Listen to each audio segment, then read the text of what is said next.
Υπάρχει η χρήση των βοτάνων στην Ελλάδα από την αρχαιότητα. Ναι. Αλλά πολλοί άνθρωποι που σκέφτονται πιο επιστημονικά, ας πούμε, τους ξέρουμε Ναι. όλους αυτούς τους ανθρώπους και σωστά κάνουν, θα λέγανε ότι δεν ξέρουμε αν πραγματικά βοηθάνε τα βότανα με τις ιατρικές, με τον ιατρικό τρόπο που λένε. Θα σου πω, είναι λίγο παρεξηγημένη η φιλοσοφία των βοτάνων.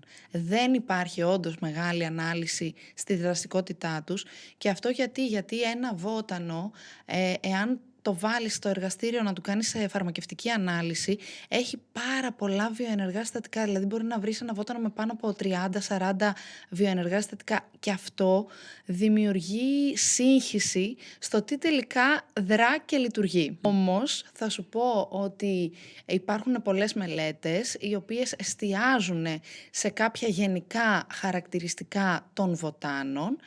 Εμείς αυτά έχουμε ασπαστεί, αυτά έχουμε ακολουθήσει και με βάση αυτών έχουμε δημιουργήσει τις φορμουλές μας, οι οποίες δείχνουν να λειτουργούν. Και αυτό φαίνεται από τους πελάτες μας και τα reviews που έχουμε έτσι στη δραστικότητα των προϊόντων μας.